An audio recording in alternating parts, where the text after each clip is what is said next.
And hello, welcome one and all. My name is David Pistansky and welcome to the Extreme Improv Skills Show. This is the show where I discuss various skills that you will have when you do improvisation shows. Now this might be discussing a individual skill, or it might be discussing a game or an exercise. And I just want to start off by welcoming everyone back. If you're just listening to these as like a binge watch, or a binge listen, I should say, it being a podcast, then yeah, there's one episode and now there's another. But for people listening to them live, it has been a minute. That's just because I have been so consumed with all of the virtual improv shows over the last year, the writing of the Extreme Improv Big Book of Improv Games, which will cover many of the skills that I will be talking about on these episodes, but it will give it in a more concise and considered way than just my ramblings and thoughts that I provide on these podcasts. Not to say that these podcasts aren't of immense value, because clearly they are, obviously blates, but do check out the book, the Extreme Improv Big Book of Improv Games, as it will cover very much what I say on these, but this is like a complementary thing to them. Now, today I am going to be discussing a specific, if I can speak, a specific game. And this specific game, see, in my book you don't get something blah blah blah, so that's the fun thing that you get when you listen to an audio podcast. But the specific game I will be discussing is 1 Minute Remake. Now, I'm sure there's lots of versions across the world of 1 Minute Remake, but the version we do on Extreme Improv is something I created about a year and a half ago, and just with everything going on in the world, it meant the first time we got to debut the game, it was actually on Zoom. So it's been mostly play tested on Zoom. Other than that, I've done a few rehearsals and a couple of very low-key things where it's happened in real life. Now, the idea of a 1 Minute Remake is you get a famous film selected by your audience at random, and then you have to recreate it. Now, you're not just recreating one moment from the film, you're not just playing one character from the film, and you're certainly not describing the film. You are acting it out, and you're going to do the entire film from beginning, middle, and end. Now, for your audience's perspective, this is going to be a chaotic minute, but what your aim is to make it so that the audience can recognise that, one, a complete story has been told, and two, that hopefully they'll recognise that you are in fact recreating the film that you have been tasked with. So, how do you do this? The first thing I'll address is, if you don't know the film, and we'll come back to this in a moment, your aim also has the layer of you're just going to do whatever you think a film with this title would be called. And it would always be better to acknowledge that I don't know this film, but let's make something up. But let's come back to that in a minute, and let's assume that you do know the film that you're working with. So, obviously a film lasts 90 minutes in general as a minimum, or maybe it lasts 2 hours. Sometimes it lasts 3 hours. In the case of Zack Snyder's Justice League, it lasts 4 hours. So how do you condense that down into 1 minute? A little bit of the challenge here will be, how well do you personally know the film? Now, you would assume that if you know the film really well, then this will be an advantage for you, but it can sometimes be a disadvantage, just because the amount of times people have done this with a film that they know, and they'll be 40 seconds in and still covering the opening 10 minutes of the film because they're going into too much detail. They're engrossed with the, oh yes, I remember all of this, but that's not what the purpose of the game is. The purpose of the game is to recreate the entire thing within 1 minute. So let's break down what you could do here. The important thing is to make sure you do things that the audience can recognise. Now, some of your audience may not know the film, but sometimes an audience will watch a 1 minute remake and they'll be like, oh, what is this film? I need to see this film, if they haven't seen it, because if you've done a good job, then you're basically giving a highlight reel, a montage, a clip show of this film, and the audience will then want to see it. So let's use a very well-known film as an example. I'll do this a couple of times over, and I will start with Back to the Future. So, Back to the Future, the opening scene of it has got Marty McFly, played by Michael J. Fox, and he is trying out a guitar at Doc Brown's laboratory, or his house, I guess, not really a laboratory. And he tries this guitar and it explodes a huge speaker. Then he's late for school, and then he meets his girlfriend. He tries out for a band, and he's rejected. Then he goes and meets Doc Brown at the Twin Pines Mall late at night, at midnight, and it's to test out his time machine. Then terrorists turn up and try to kill Doc Brown, and in fact they do succeed, and Marty manages to get away, and he inadvertently time travels back to 1955. Now, all of that, just describing it there, took quite a few seconds. I didn't time myself, but it took quite a few seconds. So how would I condense just that into what should be? That is like the opening act of Back to the Future, and the majority of the film then goes into him being in 1955. So how would you condense that? So first of all, I would probably start with being Marty McFly. And, you know, sometimes you just have to be very direct to the audience. And, you know, you might just be like, you just say like, okay, so I'm Marty McFly. I'm going to try out your speaker here, Doc. Wow, bang, and it explodes. And then, hey, Doc, and then you hold up your hand like you're on the phone. And it'd be like, oh, you don't want me to test the speaker? Okay, well, I can meet you at the mall tonight. Damn it, what time is it? I'm late for school. Then you don't want to just play one character, and so here I would jump into being Mr. Strickland, the headmaster, the principal of the school, and be like, late again, McFly, you're a slacker just like your father. No McFly has ever amounted to anything in the history of Hill Valley. And, yeah, well, time is going to change. And then I'd be like, hey, Doc, sorry I'm late, what's going on? Marty, you made it. And suddenly be Doc Brown. Like, I invented a time machine. You invented a time machine out of DeLorean? Oh, no, terrorists are coming. Whoa, let's see if this baby can do 90. And then suddenly you have hit the 88 miles an hour. Not that the audience would necessarily be able to know that.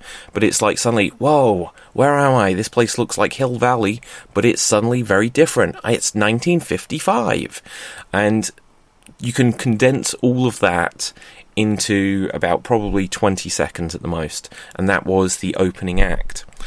After this, now you probably want to hit in about 15 seconds. After this, you want to have Marty meet his parents, because that's what happens in the film. It's like, well, you're my, hey, my name's George McFly. And you put on a slightly different voice, a higher squeaky voice for George McFly. And it's like, then you want to introduce his mum, Lorraine. It's like, Dad, watch out, because he went to jump in front of a car. It's like, oh, I'm so sorry my dad hit you with a car. It's like, you're my, who are you? My name's Lorraine Baines. And from that, you will then want to jump into, well, I need to meet the Doc. Oh, future boy, what are you doing here? You need to help me get back to the future. If you don't get back to the future, you're going to disappear and you'll be erased. And we will have you play at the Fish Under the Sea dance, and that's where your parents meet and fall in love. Hey, McFly, I told you never to come in here again. Introducing the character of Biff Tannen. And it's like, Johnny Be Good is what you could jump into next, with Marty playing Johnny Be Good. It's like, oh no, we need to go up to 88 miles per hour, but the cable is broke. I'll fix that, Marty. Climbing up a tree and whatever else Doc does, and boom, you've hit 88 miles per hour. By this stage, everything's going to become really chaotic, and be like, I saved you, Doc, and it's, I'm Doc, and I'm back from the future, now get into my flying DeLorean, and you'll wrap things up. And the audience, if they know the film, all this condensed, it sounds absolute madness, and it's very hard to describe this without you being able to see it. But it's just, if you know the film Back to the Future, throughout what I described there, you'll see that, I hit all of these key points and these major points. It's always important that you differentiate the characters that you're playing. So if you're playing Marty McFly, give him like an American teenager voice.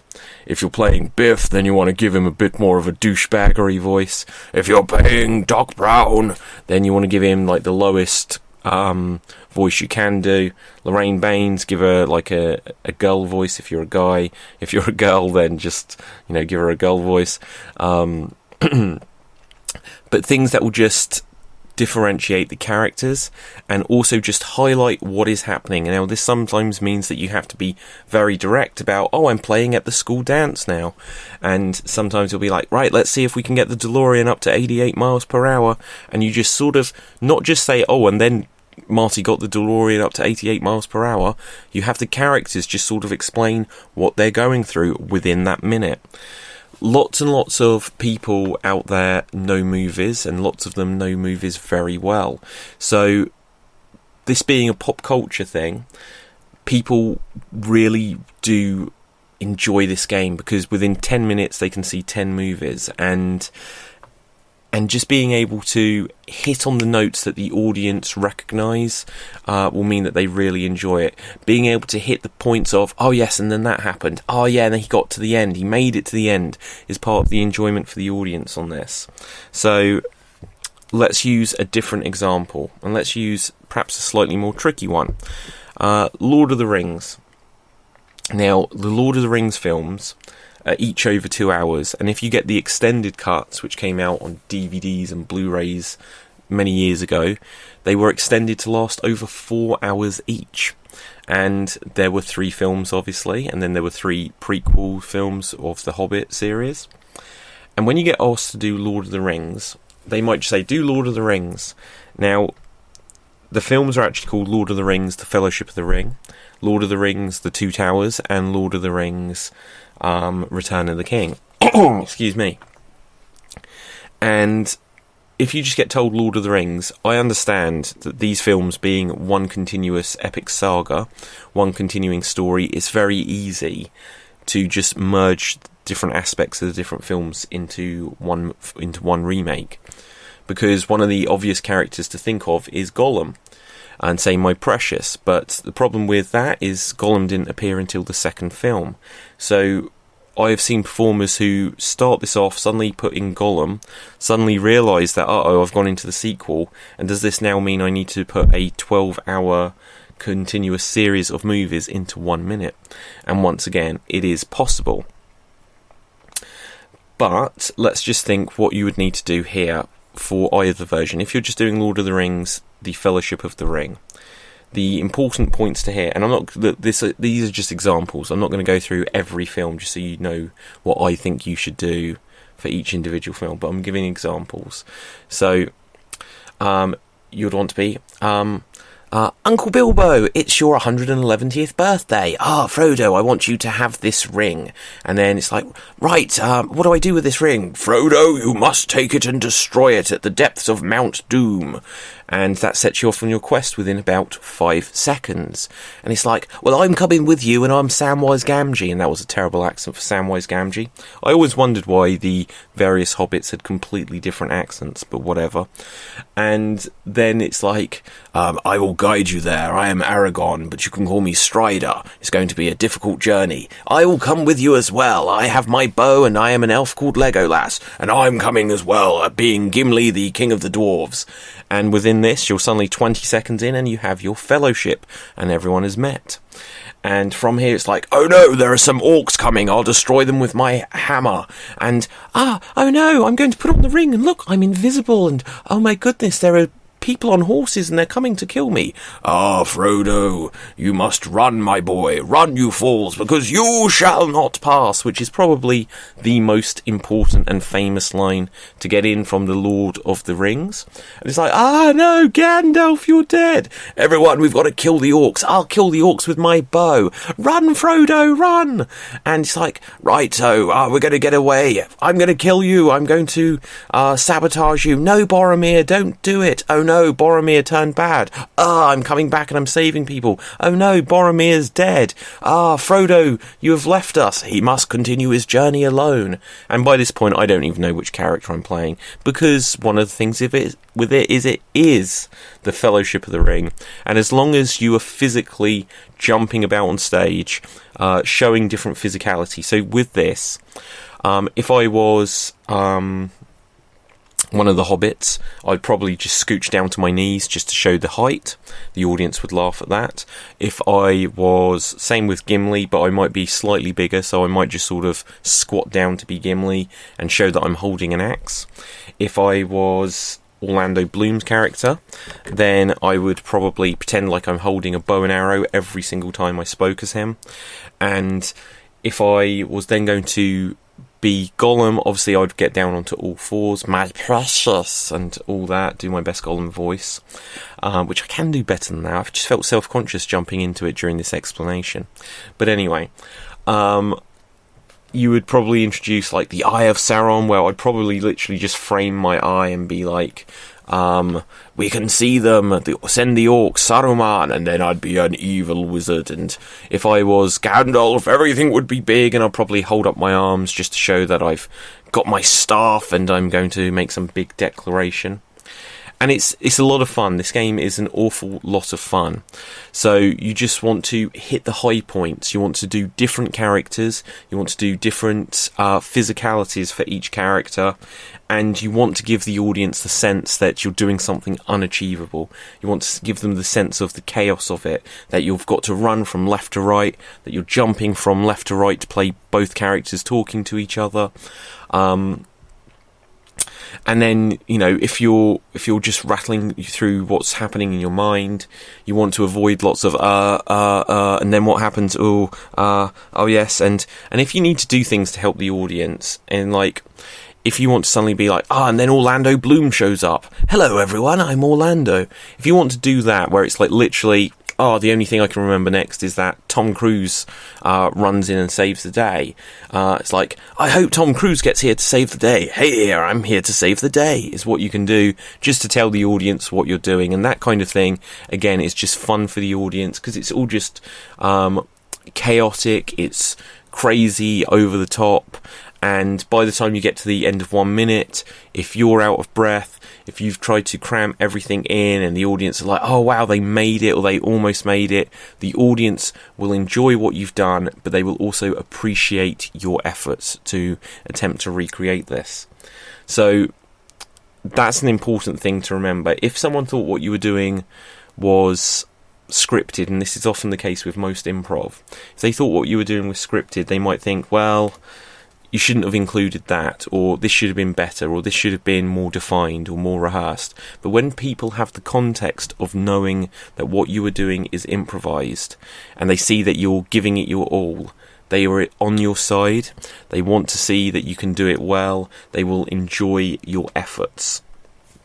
So that is a big recommendation, is just go out for it, look like you're having fun, and hit the points you know, and then I'm sure it'll be fine. If you don't know the film, or if you know it somewhat, then here's a tactic for what you can do. So say, let's choose, once again, a different film.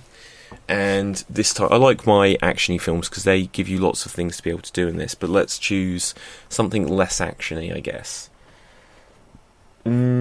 It's difficult actually to think of something that doesn't have any action, just because it's what I go for. I have here my suggestion cards, which are part of the set of the Extreme Improv, Improvise Your Way Out of This board game, which you can find out more information about at the website, extreme.tv/board game.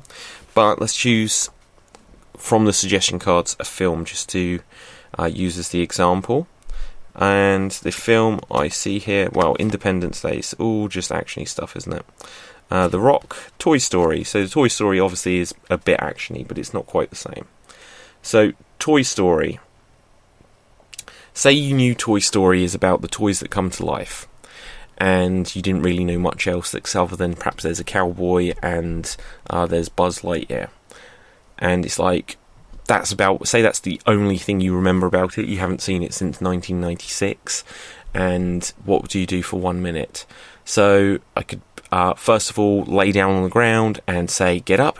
Hey, I think there's no humans here. Now us toys can get up and move around, because I think that's the plot of this movie. And what I just did there is I gave an example of letting the audience know I don't know what I'm doing. So when you acknowledge the audience, and I think that's the plot of this movie, or I've never seen this, then the audience will get the context once again of, oh, this person doesn't know what they're doing, but they're going to do something anyway. And then it could be like, hey, I'm Buzz Lightyear, I'm the new toy. And it's like, are you the cowboy? Yeah, I'm the cowboy, and I don't like you because I think you're threatening my position. Well, I think we should do something about this. And you jump back and forth to show that you're the different characters. Now, what you could do here is, if you know it's about toys coming to life, then you don't have to be limited to, I know there's a cowboy and I know there's a spaceman. You could suddenly decide to have any characters come in. So you could suddenly be like, ooh, I'm a Barbie doll, come on guys, don't fight. And Barbie comes into Toy Story 2, but assuming that this is just a guess, you could be like, well, I'm G.I. Joe and I think they should fight. And you just insert anything and the audience will somewhat get the idea that, okay, so we've got these characters and they don't like each other and they're toys, they come to life. Oh no, people are coming, quick, hide. Jump down onto the ground and then be like, okay, I think the people have gone now, where were we? And you can just kind of do this across the whole minute, and the audience will think, well, you didn't really tell a whole story, but this is based off of what you do know about the film. And then what I'd say you should still do is, by the end of something like I just set up there, it could be like, either, well, I'm going to shoot you because I'm a cowboy and I have a gun, bang, and, oh no, I'm dead, says the spaceman. Oh no, he's dead, and that's what happened. And you can just say whatever, but that is something you can do, but it wouldn't be ideal perhaps to your audience, because they'll be like, oh well, you didn't recreate the whole thing, but you'll have got through the game, which is, if you don't know much about the film, then that's sometimes what you can do. The alternative to what you can do, and this is assuming you don't know the film at all, but this completely will work if you only know a few details about the film. So say Casablanca. Say you've heard of the name Casablanca, or you've never heard of the name Casablanca, and you're tasked with recreating Casablanca. Now, say you know absolutely nothing about it at all. What do? I would try to acknowledge to the audience that I don't know this film at all, and I wouldn't do it apologetically, I would do it in a big way. But obviously, say there's 5 if you're going to be doing this game, say you all get films you don't know. Do you just have it so that person after person says, and I don't know this film at all? I don't think so. I think that once 1 or 2 people have done that, you then start having to acknowledge, I don't know this film either. And it's like, oh, this isn't a good day for us knowing films. These are little things you can do just to clue in the audience. It's like, oh, and apparently none of us have ever seen a film. Or you could not acknowledge it directly like that, and you could just do something, so it'll take a few seconds, but it'll clue in the audience to, I have no idea what this is about. So you could do this in a couple of ways, just by making up something completely random, or you could play into what you think happens in other films that may relate to this. So if this was Casablanca and I knew nothing about it, I might just go straight, take something from Jurassic Park and be like, welcome to Casablanca. And you could be like, oh man, there's giant dinosaurs here. It's like, yes, there are giant dinosaurs, but there are also space creatures. Well, hello, I am a space creature. And it's like, oh my god, what are you doing here? We are here to take over your planet. Well, I hope I get to save my family. Oh no, you've got to save us, family.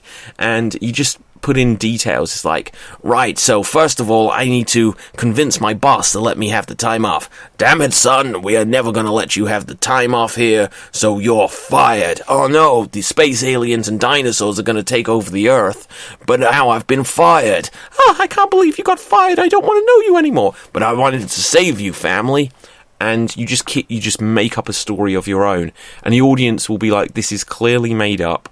It is so completely out there that this is obviously just a load of fabrication. They'll go along for the ride. Some of them, if they know the film well, will be disappointed that you're doing something completely different. And they'll feel like, oh, it feels a little bit of a waste, because I suggested Casablanca, one person may think, and it's not being fulfilled on the promise. But what do you do if you cannot fulfill the promise to the audience that you're going to recreate a particular film?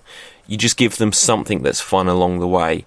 When you get to the end of it, I'd say the more energy you put into it, by the end of it, they'll be like, oh wow, you did something, and that'll be a lot of fun as well.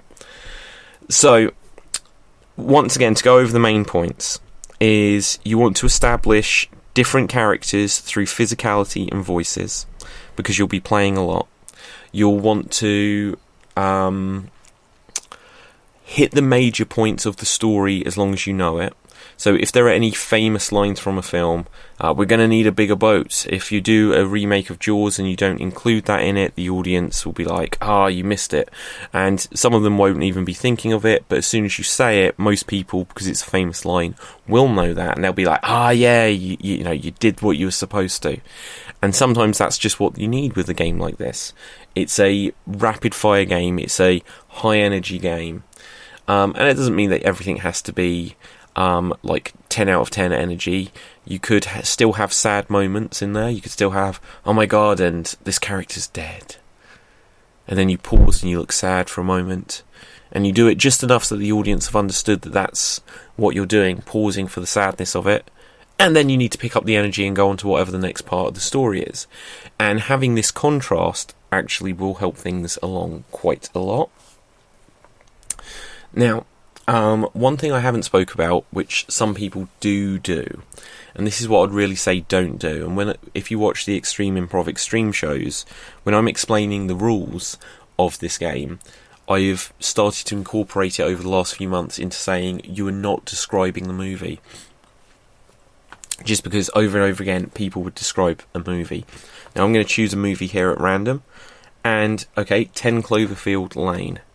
What sometimes you would have people do, and I won't do the whole minute here, they'd be like, okay, 10 Cloverfield Lane, 1 minute remake, begin. It's like, okay, so this is about a girl, and she's in a car crash, and she wakes up in a basement, and John Goodman is there, and then she wants to get out, but they're worried that there's aliens outside, but then they start a fire, and he tries to put it out, and she gets into a fight with the guy, and this sounds fine, and it's just a different game.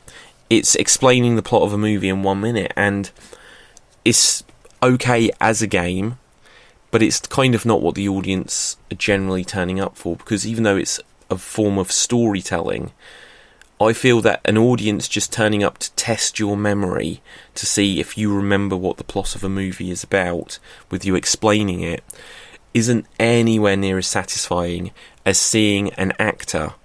And people say, I'm an improviser. Well, improvising is just a technique in acting. So if you're doing improvising, you are doing a form of acting. So I will say that to most people in the audience as well, and this is an important thing to keep in mind, if you are doing this show, you're an actor. And if they turn up to see a show with acting in it, with actors performing, they will want to see you do acting. They won't want to see you just describe a movie. They will want to see you act it out. They'll want to see you try to take on different characters, try to attempt different voices and different personalities of the characters, different physicalities of the characters that you're playing, and being able to condense them all into 1 minute is just this whirlwind of a thing. Where at the end, if you do even remotely well, the audience will be like, "Oh wow, I couldn't do that. How do they do that?" And it is just about having an idea of what the film is in your head and hitting the major points.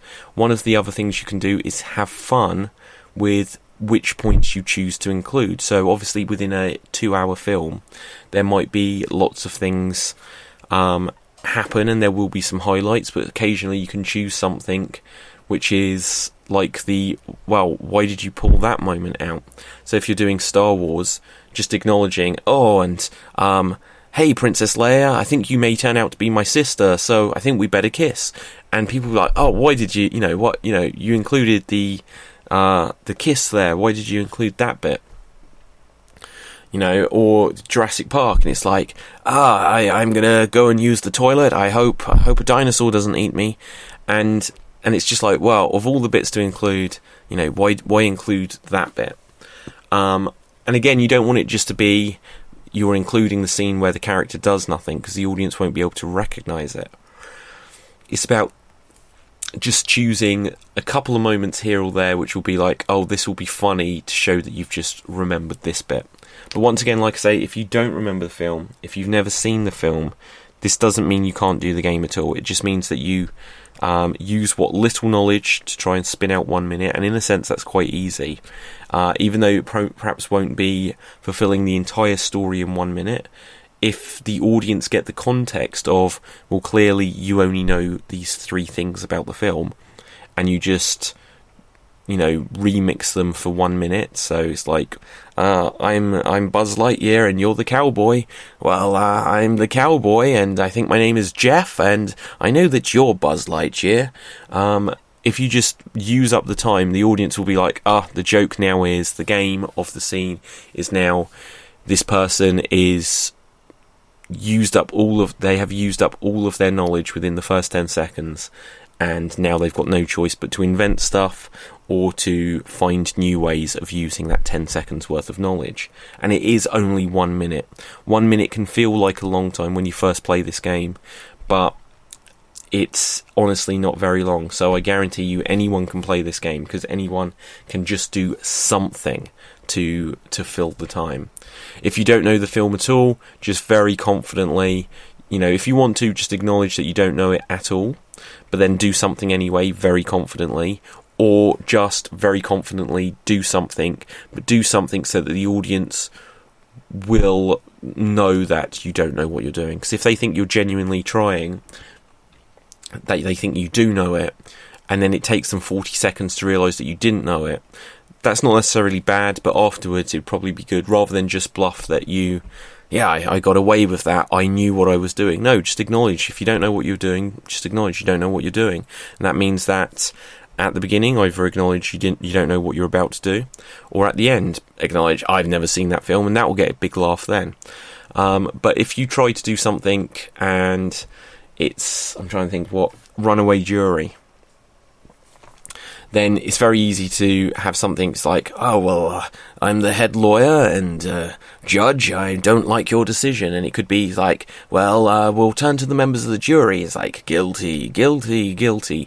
And the audience might be like, I'm not sure if you know this film or not.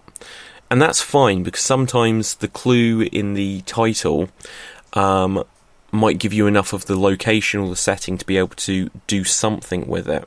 But at the end, I'd still say, if you don't know what you're doing, do something big and bold, and at the end, or at the beginning, or both, just be like, I don't know that film.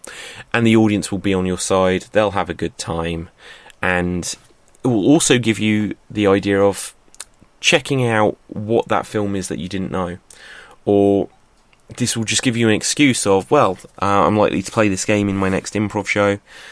What are some famous films that are likely to come up? And it's just an excuse to watch some good films. Now, in terms of what films do come up, depending where you are, the age of the audience, and the culture, the country, and all this kind of stuff, will mean that you get different films. But as a rule of thumb, there are some films that seem to universally come up.